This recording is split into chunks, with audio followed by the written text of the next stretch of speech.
Hey, All right, Ravi. Suji. How's it going? Hey, pretty good. Welcome to Very good. Instagram Live, man. Oh, thanks. You finally got me on, eh? So, yeah, we were trying to do a Zoom call, but the connection wasn't stable. So we Yeah. decided to switch over to this, just for everyone who's catching on. We flipped away from the Instagram model just because, Zoom allows us to have more flexibility for other channels. But Yeah. Instagram Live is Instagram is just so stable. Whatever Yeah, I think Facebook's with doing. Zoom, yeah, I think with Zoom, it's because everybody's networking right now, so it's just the bandwidth is gone, right? Yeah, absolutely, man. Cool. How are you liking working from home? It's for me, it's the same, right? I was working from home either way, but usually I would go to our office downtown at CSI, Yeah. and obviously we're also out of huddle space. Mhm. So it's just, the adjustment of not having meetings in person. Yeah. Yeah. But CSI, which working space is that? Center for Social Innovation. So we're out of 192 Spadina. Nice. Um, so we're part of the Earth Tech Accelerator. Cool. Who runs that? So it's a group of owners that started it, I guess, a couple of years ago. They have various workspaces out of Toronto, New York, and a couple of other cities. So right now our local cohort leader is Barnaby. So Mm, he's the one who runs it for us. Barnaby, okay. That's Yeah. cool, man. There's so many of these incubators popping up, but like I haven't heard of CSI. Is that Yeah. new? They've been around for a couple of years, but I think they're more focused on climate climate startups, right? Like those who are looking to how they can help with sustainability. So Hmm. that's what they've been more focused towards. I think a lot of the other workspaces are more like IoT kind of. Gotcha. Gotcha. And how you like working out of there? It's good. It's a good atmosphere. It's downtown. We can meet everybody for meetings easily. Not to say, Huddle Space is awesome too. I know our Yeah. members go there as well. So it's Yeah, good yeah. to have GTA Center and East as well. Yeah, I mean, you see Roshan from your team every day at Huddle Space, but now with things going on, we don't really run into anybody. Yeah, yeah. He's pretty sad that he's not able to go there, but everyone's stuck at home now, right? So it's Yeah, for our yeah. own sake. How you doing the working from home with the team working from home? Like I'm guessing you don't meet up as much, like for obvious reasons. Yeah, it's just like everybody else. We've been doing video conferencing, Zoom. We usually talk on the phone like every day, right? Just catch Hmm. up on meetings, what's happened, what's the next steps to take. So we were working like this even before this happened, like the quarantine. But Yeah, now it's just, we don't have those like bi-weekly in-person. yeah. I mean, from the people I talk to, especially startups who are kind of used to working from home or remotely because they were forced to before, trying to save costs, are just Yeah, so streamlined now because there's like, okay, we're going to double down on this, on the yeah, yeah. process we've been working on. So, yeah, it's great to hear. So, yeah, man, looking forward to. I've been looking forward to having you on. It's been a Yeah, I struggle know to get you on, bro. Honestly, we've right? been You've been trying for kind a while. So. yeah, but no, I'm happy about this because Sumi, I think she's tuned in right now. She came on Yeah, our show. She was really the second episode, right? yeah, she was. Second episode, but the first one to be actually filmed properly.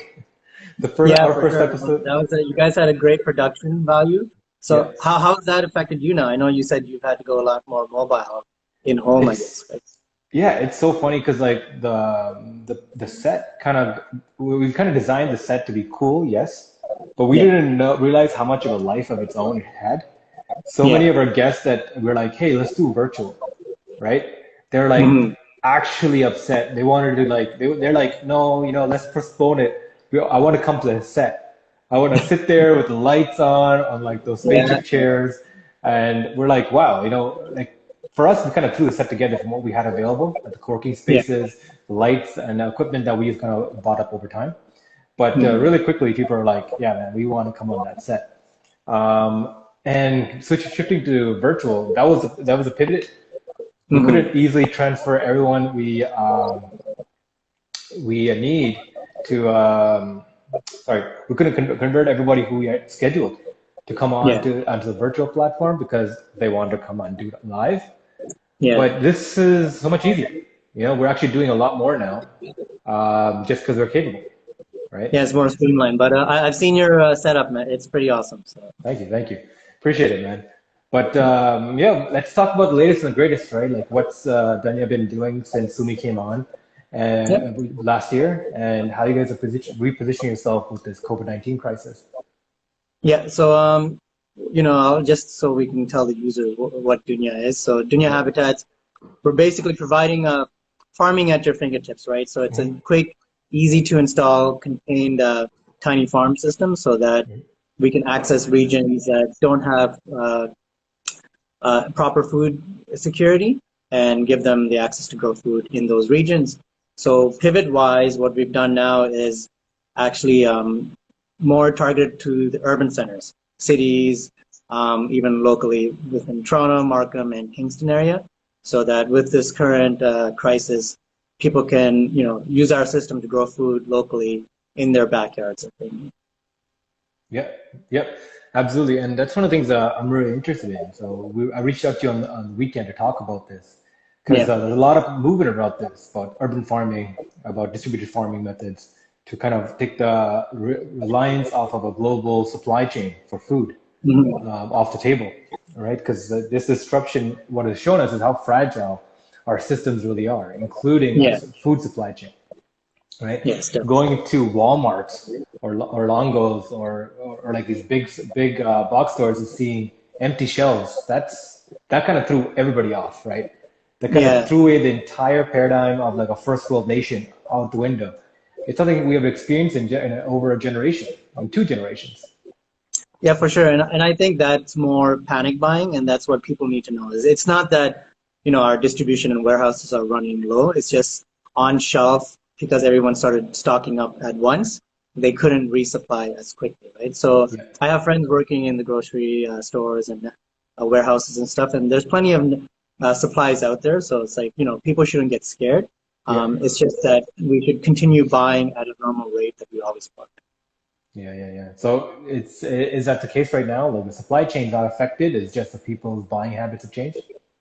Currently, I'd say the supply chain isn't affected, but out of the states now, what's happening, and they're not actually containing the virus.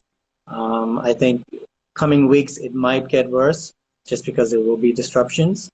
So that's why with Dunya, like I was looking at even how cities can be sustainable in the long run. Mm. Right now, we have enough food and water supplies for 1 or 2 weeks if there's no outside sources coming in. And a lot of our produce is actually shipped from, California, Mexico, and even overseas. Yeah. So there's a huge distance they travel.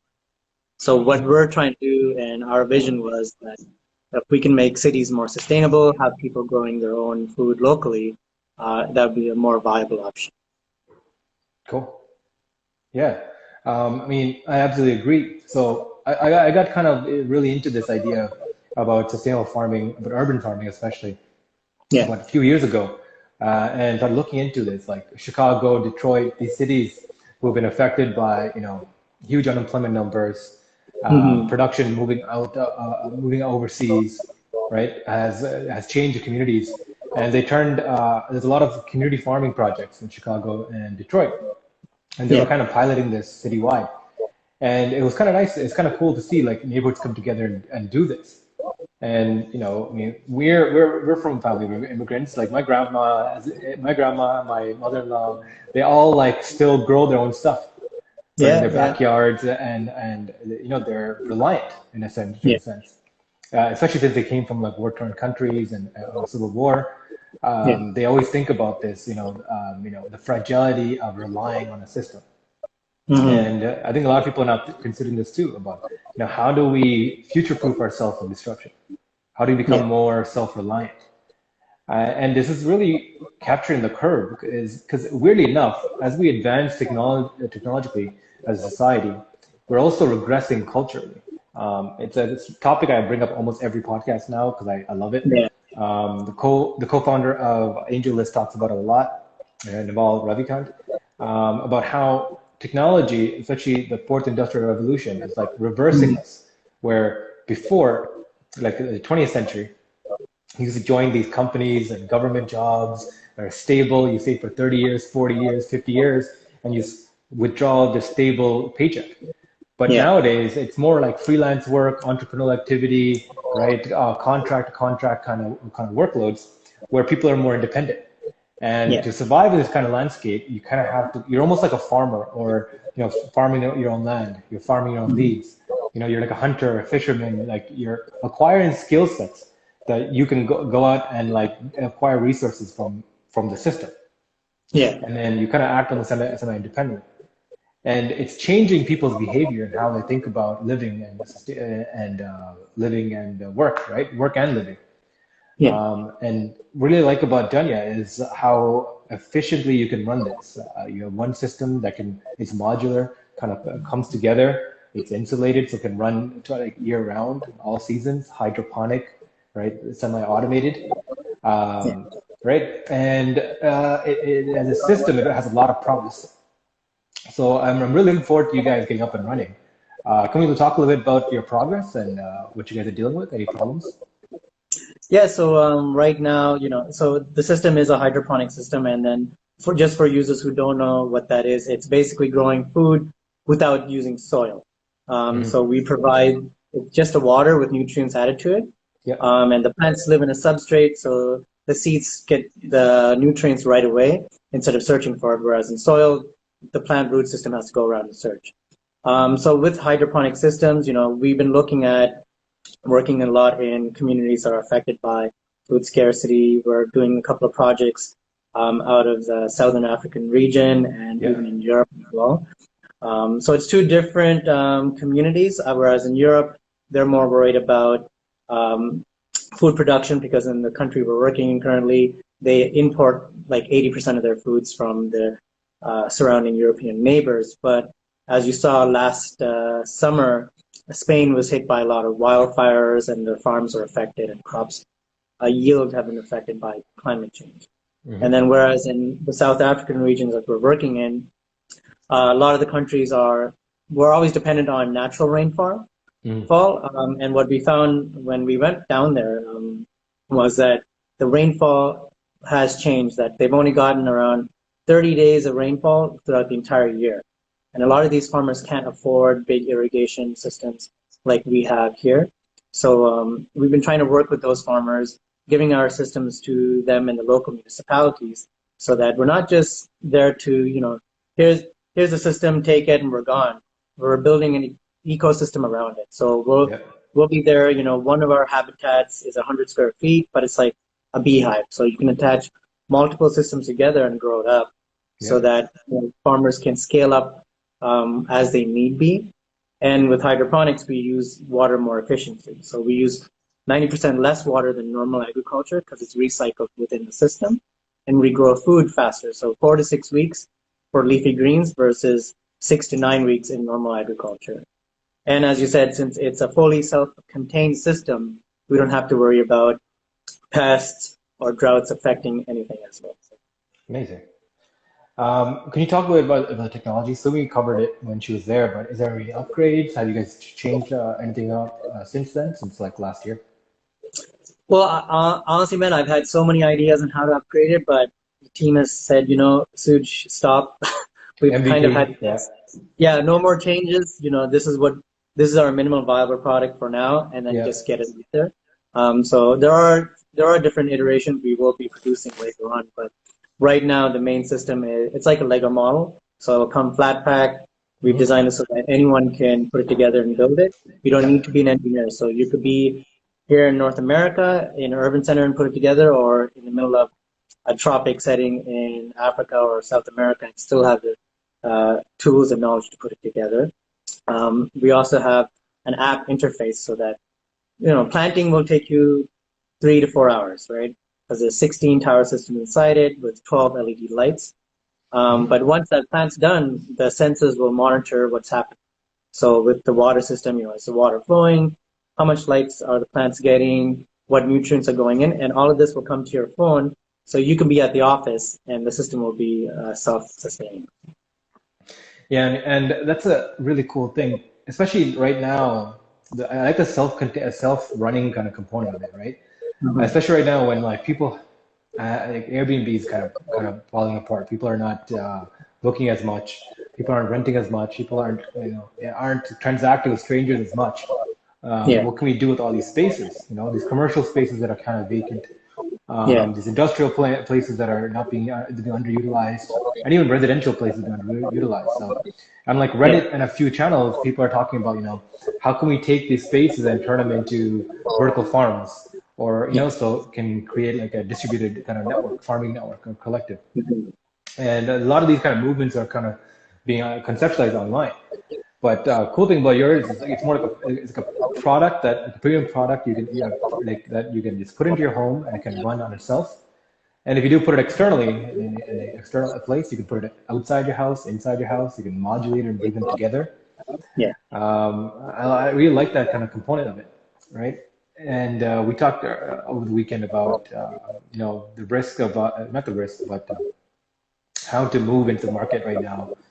where people aren't spending any money, really. People are kind of being Yeah. conservatively watching.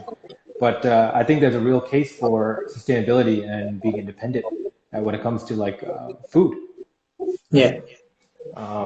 But yeah, how's that been on your search? Like talking to customers? Yeah. It's actually, you know what, like this crisis has, I guess, changed people's viewpoints on, where, even not even just to look into where does our food come from? Because a lot of Hmm. people I've spoken to are, they just go to the grocery store and the food's there. But then now this time they actually went there and they're like, oh no, there's no produce. Hmm. And they have to think about supply chain, where does it actually come from? So we've been getting a lot of inquiries and calls about, how can we get your system in my backyard? And even like you were saying before, like, my aunts and uncles, they love gardening. They have small gardens in the backyard all the time anyways. So, but now with our system, we can grow all year round. So Hmm. that whether it's winter or summer, you'll still have it. And we have it so that it's easier to use. So even, your grandma can use it once it's set up, right? So we're finding that this crisis has kind of opened up people's eyes to how to future-proof their source of food right now, right? Yep. Yep. No, absolutely. Yeah, like I'm having a harder chance to time talking about this because we spent like an hour talking about all the Yeah, breakpoints yesterday. But yeah, like I mean, moving forward, I think you're kind of stuck in this model where you want to take this to like Botswana and like these refugee camps, these hmm, places where food scarcity is a thing. But the problem is to bring the cost of production down to these units. The people that can really afford it are the first world nations. yeah. So we're not actually selling it straight to the people. We're selling it Yeah. to NGOs and government organizations. So looking at the UN, the FAO, even the WHO that are Right. working Right. across these countries, right? So we're selling to them. And then obviously, with economy of scale, once we get a certain production number up, we can bring down that cost even lower. So it wouldn't just be a lower cost for people in these developing areas or refugee camps as per se, but even in our city and stuff, we can provide a lower cost model for our customers. Yeah, yeah. The scaling production always has that benefit. But Yeah.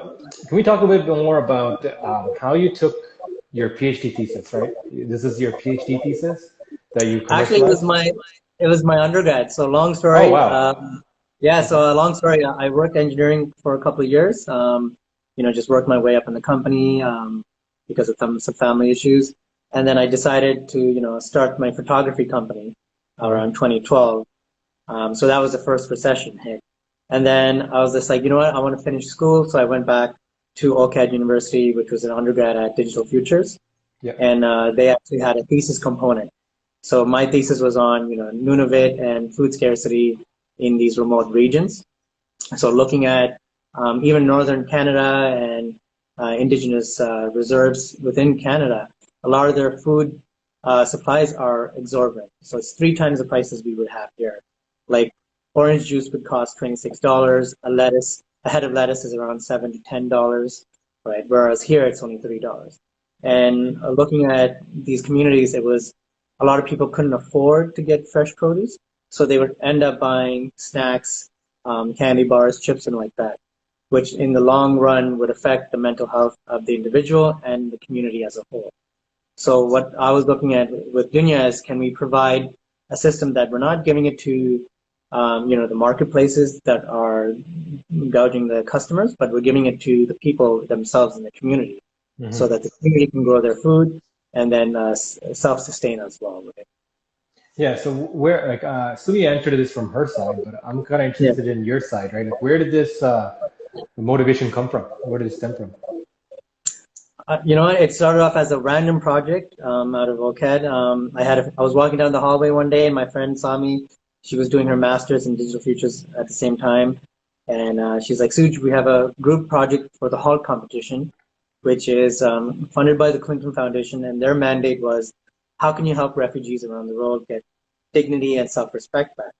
So she's like, "Suj, join me," and I'm just like, "I've got exams, I don't have time for this, right?" But at the end of the day, I was like, "Okay, you know what? Let's do this." And at the same time, my dad was back in Sri Lanka, and he was trying to grow produce in a small open air greenhouse to show the community how to grow food and sell it to the market so they can be self-sustaining. But the issue he had was, it was still affected by drought, soil conditions, and not enough water. So I was like, all right, Appa, I'm doing this here. Let me make you a self-contained system that will help out, refugee camps and people back home at the same time. Yeah. And then, so my group members, they went their own way. We split parts, and then I kept doing this as my thesis. And when I graduated, my business partner right now, our COO, Shiv, we were just drinking one night at his house, and he's like, "You should do this as a startup, right? Why aren't you doing this as a business?" So I was like, "All right, if you come in with me, I'll start it." So it was basically, we went in, and then, my sister's been helping us as well. She's one of the founders. So the three of us have just gone forth for the past year and a half, and, we've gotten a lot of traction. It has, like you said, things have slowed down, but I think the current crisis has opened up people's eyes to, what we were trying to do from the beginning. Yeah, absolutely. And from your end, how's it working with your sister? Because she answered a different answer for you, right? Can I say no comment? No, it's good. It has its ups and downs, but we've always been close and supported each other, so it's good.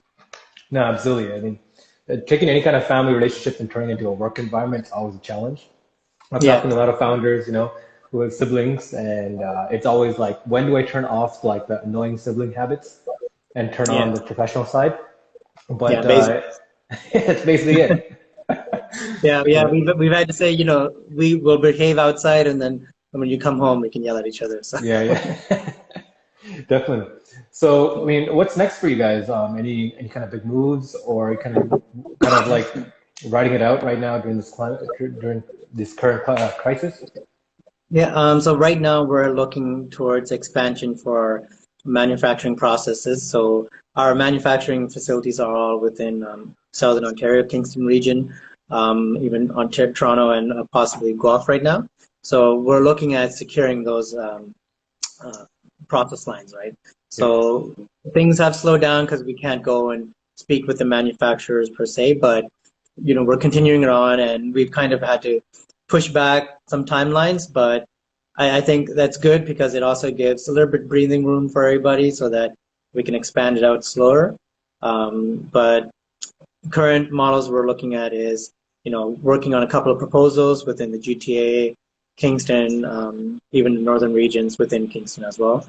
We're doing a lot of work with farmers per se, because they've been really interested on, how can they supplement their income during the off season, and even do farmers markets during wintertime, which if you look at the leafy green market side, a lot of our lettuce and produce is shipped in from the southern regions.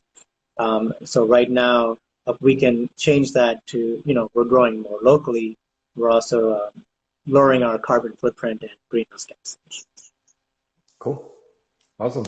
How's this been like taken by NGOs? Like, what are NGOs, the UN, saying about Danya and what you're trying to accomplish? So they love the idea, but like with a lot of organizations, it's slow moving. So we are working on a couple of projects. I can't say right now, but there are some big projects in the pipeline. We put a couple of proposals out to work with a couple of nations out of South Africa region, even Europe and India we're possibly looking at. So those are more slow-moving, red tape, but they're very interested, especially with even disaster situations. So like FEMA and things like that. If you're looking at the United States, New Orleans and even the flooding that they had recently last year, we would have it so that our systems can be deployed easily by the FEMA and then grow food locally, right? So if the city's food production transportation methods are down, FEMA can provide it for that city until they're up and running again. So we've had a lot of interest from them, NGOs and governments. It's just working through the pipeline with them. Yeah, definitely. Like, okay, so what's the process like trying to like sell or trying to engage with NGOs, the UN, FEMA, these government bodies, because they're so regulated and so looked after, right? So is there Yeah. I'm assuming there's a bigger bureaucracy element to it. Yeah, so we're actually in line with a lot of what they're doing. So, they've been looking at food health in communities, even women empowerment in local communities where we're looking at communities where the women, their husbands have passed away or they're not there anymore. So how can we empower women in these communities? So by using our systems, they can grow their own food, provide it to the local community, and help their families. So our vision and our company kind of aligns with a lot of what NGOs are trying to do, especially with food production and food insecurity, right? The thing right now is that it's not just climate change that's affecting everything, but population growth per se, right? So if you're looking at countries like Congo, they have a lot of agricultural land, but in the next 10 to 7 years, the population is going to double almost from 8 million to 20 million. So yes, they've been saying, we have land, so why do we need your system? But I'm like, just because you have the land doesn't mean you need to use it. Our system allows you to grow food. If 1 acre can grow 26,000 pounds of lettuce, we can use 10% of that land to grow the same amount. So this is what NGOs are looking at is, efficiency in the food production method. Cool. Earlier when we were talking, you're talking about like there's refugee camps that have become multi-generational. What's the current state of like refugee camps and these kind of displaced communities across the world? Could you enlighten us more about that? Yeah, so actually, when I was looking at my thesis, I was looking at Kenya and even Jordan with the Syrian refugees and Kenya with the Somalian refugees. So in Kenya, they have the Dadaab camp, which is around 400 to 700,000, refugees in various camps around the country. And a lot of times, people don't like to hear that, you're going to be in these camps for a long time. But the sad thing is they're there for generations now, since the 90s. So it's 2 to 3 generations that are growing up in camps that haven't known what it is to be on the outside. And even in Jordan, Syria, and Syrian refugees, they've been there. It's been more recent, but a lot of them are highly educated. So what we've been doing is looking at how we can provide fresh produce, because the food that the UN provides and even the World Food Organization provides in these camps are pre-packaged. And a lot of times when they're pre-packaged, they lose their nutritious value over time. And people like nutritious food, like fresh food. If I can pick lettuce off the backyard and eat it, it's much more, it gives you a better mood. It helps with your mental state as well. So when we were looking at these camps, I was looking at, okay, they don't have a lot of room. What can we do? Let's make a system that's compact, modular, and stackable. So we can actually, we were looking at creating, it's not just called camps anymore, but a transitional township. Can we have these camps as towns so that, in the center we have agriculture, which is what brought our communities together in the early days of civilization. So can we have it so that, in the center we have our modules, they're growing food, and then the camp is around, surrounding the system. So this way people aren't just lined up in tents one after another. They actually feel like, it's a community, it's a town. Yes, we may be here for a couple of months or even a couple of years, but they'll have a they'll have that knowledge that, okay, maybe we belong here and we can help the country that's providing us sanctuary as well. Yeah. So you're looking at the Zatari camp in Jordan. They actually have a $4 million in income that the camp provides to the local economy. Oh, really? How's that?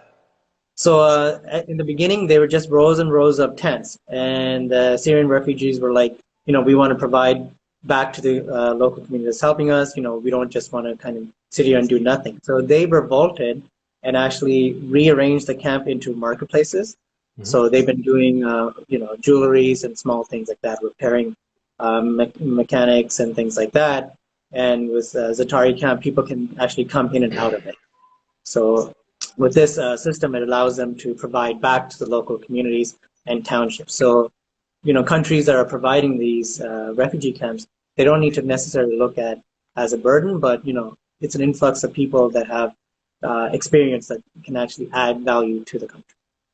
Yeah, definitely. But one of the things, that's kind of cool. Like knowing that these camps can turn into these like income producing vehicles for their host nations, right? Mm-hmm. But a lot of the times, these countries seem to have their own agendas, own political kind of motivations, where they themselves they don't want the refugee camp to be seen as a permanent situation or a township. They want to be transitional, but it never ends up, because it's made to be transitional. It prevents people from transitioning.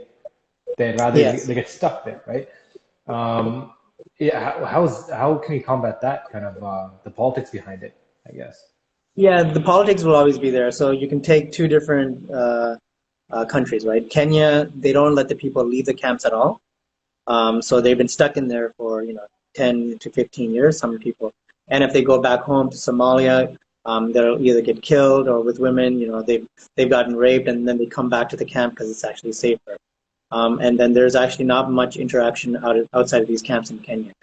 Whereas in Jordan, the government's taken a different approach that people can actually leave the camp, go into the towns, come back, buy and sell, right? So every country does have their agenda, and it's sad that these people don't have a home to go back to right now. So obviously, it's a long-term thinking that these countries have to change their views, right? With Kenya, I believe they were afraid of, how are people going to integrate from Somalia into Kenyan society and things like that. But I'm like, you have 700,000 refugees in your country, and that's a workforce that can possibly, create and provide to your GDP as well.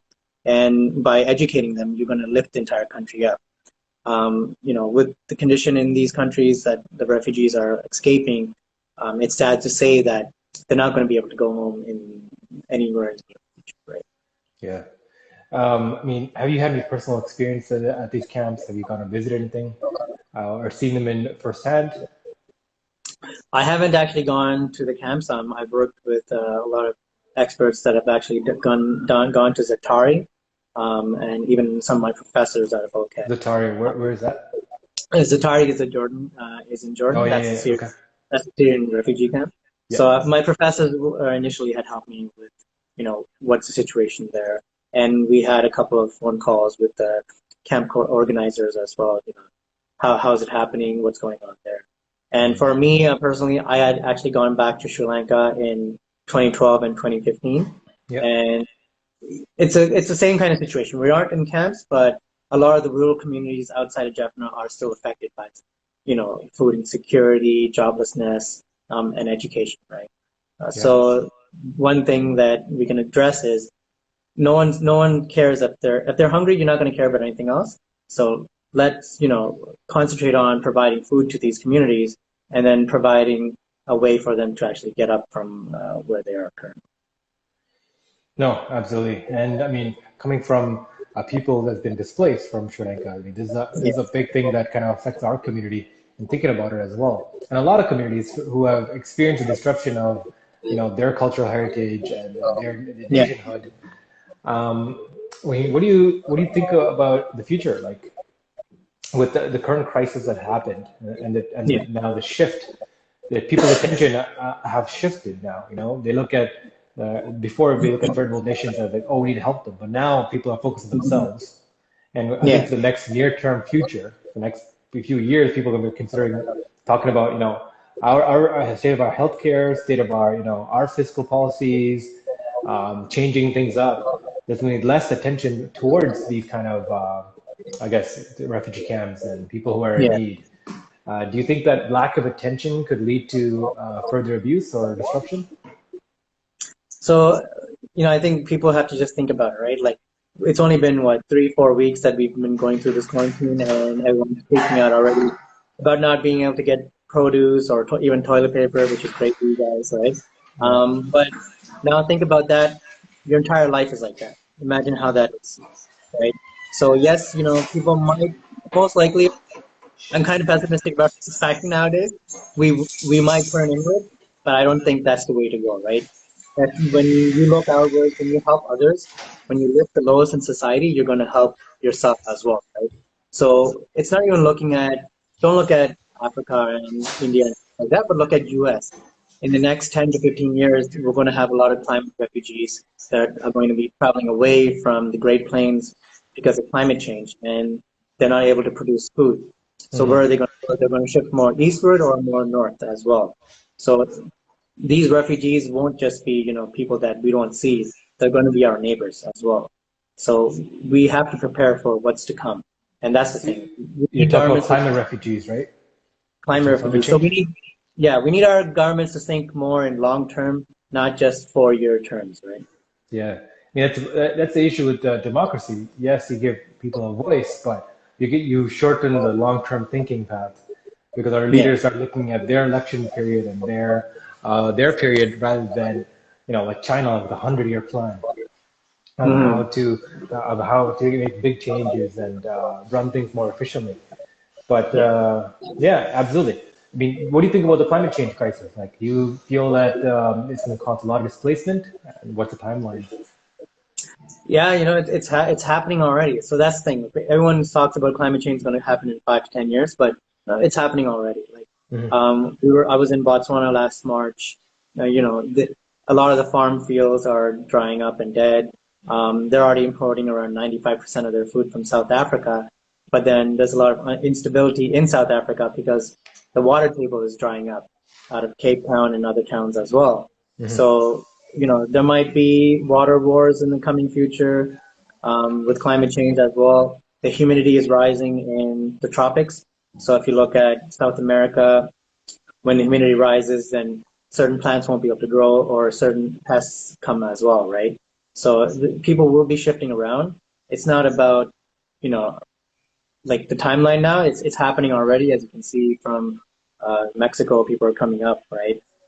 So there's going to be wars breaking out. It's just how do we get our government and the people here to think more long term, right? Um, as you can see with the pandemic, we had Bill Gates telling us about this years ago. This is what's going to happen, Hmm. and now people are saying like, okay, why didn't we prepare for this? The government knew about it. It's Yeah, just the will wasn't there, and the will. Who gives the will to the government? It's the people, right? So yeah, yeah. And people's will wasn't there because it was not a pressing concern. One like yeah, 70% of households are strapped with debt and living paycheck to paycheck, yeah. right? People are more concerned about the bottom line rather than, systematic change. Well, that's the thing. Now that you see that everybody's working from home, everybody's living paycheck to paycheck, right? Whether it's the employee or the person paying rent to the landlord or the landowner, everyone Yeah. is literally living paycheck to paycheck. So we have to think, is this a good system that we should be living by, or is there something better that we can use and utilize to bring society up? What do you think is better? Universal basic income. I know you had spoken about it. I talk about it a lot. I'm a big Yeah, fan. yeah, yeah, I've been right. converted. I've been converted. What's your thoughts? No, I think it is something we need to do, and I think that's why this the system that's happening now, the government's providing funding for people living wages, right? And if you're looking at America, they're getting $1,200, Hmm. and as Bernie Sanders was saying, the Republicans are, we're giving them more money than they're making, but then the $1,200 is more or less closer to a livable wage, so it's like if, you know, the people that are working right now during the pandemic are the ones making minimum wage. They're basically the pillars of society. Without them, if they stop working, we would crumble. So shouldn't we be paying them properly? Like if they can't pay rent and buy food for themselves, what is a $14 to $15 minimum wage? It shouldn't be. Minimum wage is basically the employer saying this is the lowest I can pay you legally, right? Yeah. So with a universal basic income, I think it would help out people much more efficiently, actually improve their lives and raise everybody together. How do we fund it? That's a question mark, right? Yeah, that's the question, right? But you know, the money that comes from UBI will go back into the economy. Mm-hmm. So those will be paid by taxes. And I know there's a lot of studies out there. I'm not expert in it, but that is a future that we will have to transition into, especially with, as you're mentioning, right, the new industrial revolution coming. Yeah, absolutely. I mean, I was a huge fan of Andrew Yang before he dropped out. Well, I still am, Yeah. but he dropped out of the race, unfortunately, the U.S. Democratic race. And his idea of, a VAT tax, a value-added tax, right? Yeah. Taxing machines. I Mm-hmm. really like the idea of taxing machines in the industrial age, Yeah. to fund UBI. So taxing, let's say, every mile that an autonomous vehicle drives, Mm-hmm. robotic assembly line, whatever it is, any kind of machine process. If you can have a value-added tax for that, which Europe already has a value-added tax, but this is just a very targeted one, Yeah. meant to fund a universal basic income, and then that can kickstart the engine, right? Yeah. Hopefully, spark up the economy big enough that people get used to this.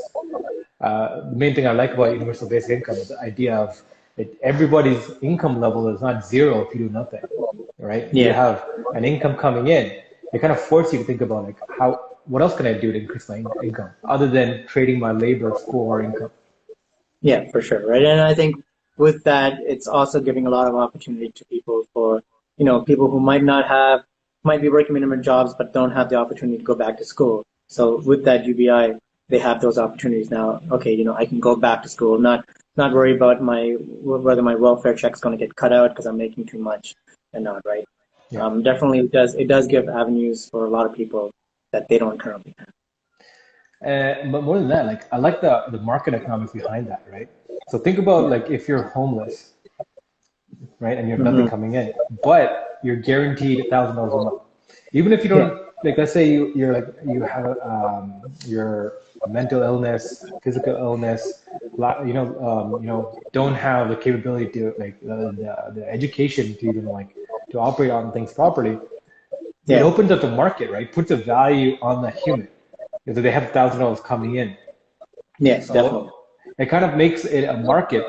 It turns people from like, I guess, tax slaves, from like, hey, you do stuff and we get taxed, to no, Yeah. there's money coming into each person, providing a resource that person allows you to get a piece of it, Yeah, for sure. right? And yeah, I So totally agree with that, especially with the homeless situation that's happening. yeah, I mean, the homeless situation. I've been following a lot about Skid Row Yeah. in LA, Vancouver, all these places where like these massive tent cities are coming up, right? Like Hmm. suburb-sized places where like thousands of people have come together and just created a Yeah. homelessness desert, pretty much. Yeah. And California. I know we were talking about that as well earlier, and even a lot of the empty lots that have been sitting empty around the city. So this is what we were thinking is even Toronto's had a lot of green initiatives for gardens and things like that. So it's even with Dunya, how can we provide the habitats to the city and work with them so that they can grow food, and then even these communities can come together and provide food to whether it's the food bank or to community projects that will feed those who may not necessarily have access to clean, nutritious foods, right? Yeah. No, absolutely. And that's what I'm looking forward to seeing you guys progress, and hopefully we can give you guys some support and get access to either customers or some kind of investment to like kickstart things, because it's such an important thing to be able to secure yourself from food scarcity, right? Both here in first world nations, but also in places where things are more transitional and more, I guess, less secure, right? Yeah, yeah, for sure. Yeah, one of the things we talked about also is the ability that, if we can have these demo habitats and kind of link them together in a marketplace. Yeah. All right. I remember you mentioned that as well. That's super interesting. A marketplace for food that's decentralized and kind of being produced. Yeah, Right. so the idea with that is, if you have a unit and a couple of people within the vicinity, within 10, 20 kilometers, have habitats and they're growing, the marketplace will showcase, all right, Ravi is growing lettuce, he's going to be done in a week. I have arugula and spinach. We can trade with each other and buy and sell as well.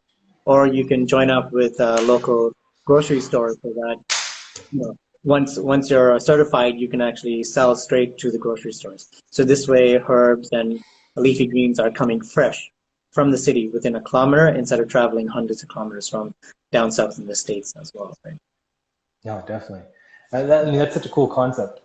And I think we finally have the capability, the technology and resources to kind of build this kind of marketplace together.